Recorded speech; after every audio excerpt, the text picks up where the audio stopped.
Allora, siamo partiti appunto dal villaggio Barricata, abbiamo seguito la parte più meridionale dell'argine della Sacca di Scardovari. Questo è un punto di svolta, si chiama la punta del Garbin. Più avanti troveremo la busa del Garbin. Il Garbin è un vento che dava il nome a un vecchio ramo del Po, il Po del Garbin, e adesso non c'è più, però poi i nomi ricordano sempre delle cose che la gente dimentica. Questo è anche un punto che divide la Sacca di Scardovari, che c'è alle nostre spalle, in due settori: il settore settentrionale, che è la Sacca di Scardovari vera e propria, e il settore meridionale, delimitato da un'altra strettoia che c'è sull'altro braccio, che è chiamata la Sacca di Bottonera. C'è una differenza tra la Sacca di Scardovari e quella di Bottonera. Quella di Bottonera è più a sud, è più vicina al mare, per cui più esposta all'ingresso della marea.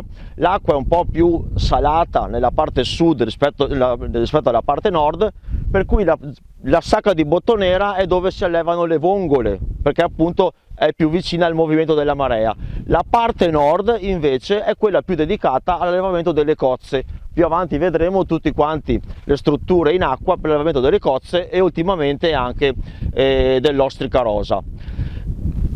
Le strade arginali che vediamo, che percorriamo, sono strade molto indicate a essere percorse in bicicletta, non sono piste ciclabili vere e proprie, ma sono sopraelevate sul paesaggio, per cui ti danno una bella visuale. Il turismo in bici è molto interessante nel delta del Po. Si vede anche chiaramente, anche andando più avanti, come il livello dell'acqua della Sacca sia più alto rispetto al livello della campagna che c'è dall'altra parte. Questo a causa dell'abbassamento del territorio che è avvenuto negli anni, soprattutto negli anni 50 e gli anni 60, dovuti all'estrazione del gas metano. Cos'è successo? Negli anni 30 hanno scoperto il metano sotto il delta del Po, presente non in miniere profonde come quelle che cercano nell'Adriatico adesso, ma presente in sacche metanifere a 100 metri sotto il suolo, sacche di acqua e gas. Hanno svuotato, hanno pompato fuori sia il gas che l'acqua per appunto tenersi il gas metano dagli anni 30 fino agli anni 60. Queste sacche sostenevano i suoli argillosi, si sono sgonfiate e i suoli si sono abbassati, per cui tutto il delta è 2 metri, 3 metri, 2 metri e mezzo in media sotto il livello del mare. E si vede chiaramente qua che abbiamo la Sacca che è il livello del mare e la campagna dall'altra parte che sarà coltivata a risaia. Si vede bene come da una parte l'acqua sia abbastanza più alta del resto del territorio.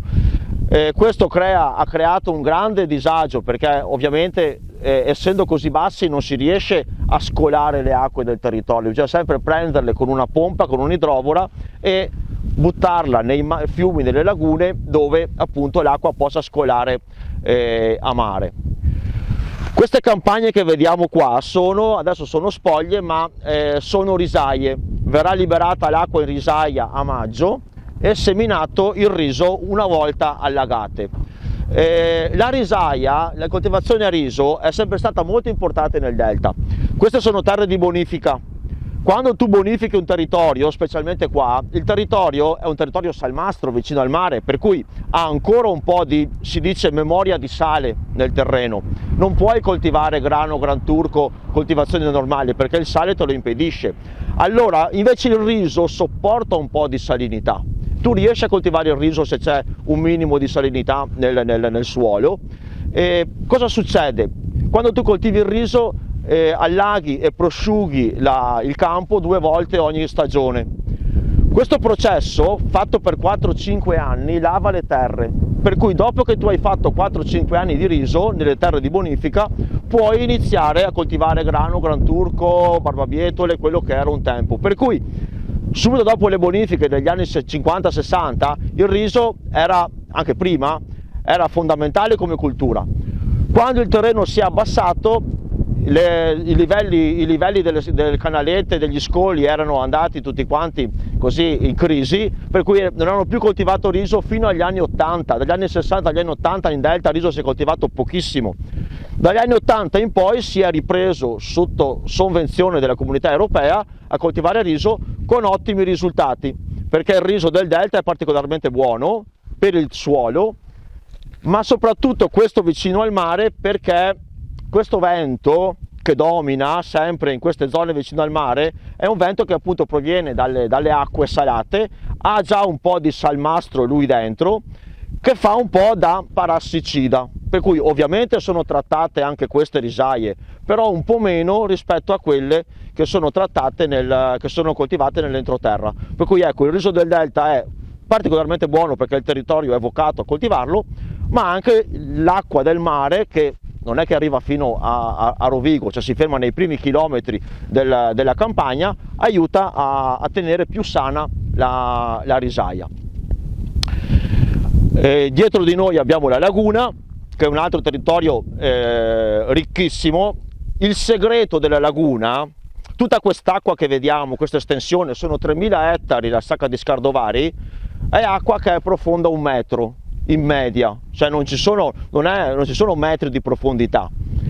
Il fatto che l'acqua sia così poco profonda fa in modo che la luce del sole arrivi tutta sul fondo con tutto lo spettro luminoso, per cui la luce del sole è energia, l'energia è vita.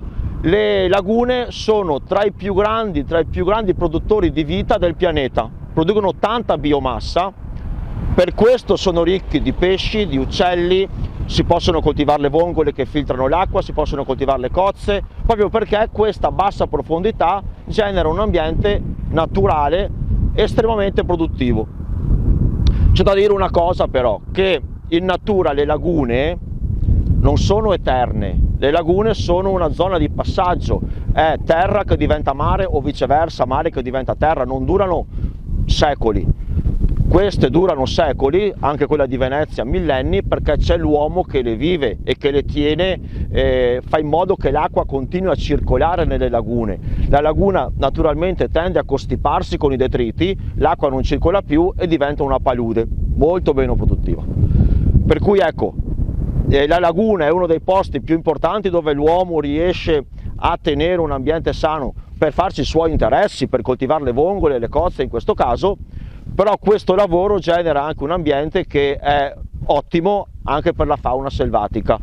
L'isola che divide la Sacca di Scardovari dal mare, quella profilo là, lo scannone che appunto divide la Sacca dal mare, è una delle zone di nidificazione più importanti del Mediterraneo, perché è una zona molto nel posto giusto, con poco disturbo antropico, per cui nonostante ci siano tutte le coltivazioni di vongole, che sono tutti quei pali che vedete in acqua, quella striscia di terra dopo è piena zeppa di nidi di uccelli anche rari, per cui ci sono insieme sia la parte economica dell'uomo che la parte naturale. Non è facile mantenere questo equilibrio, però insomma in qualche maniera ci si può provare.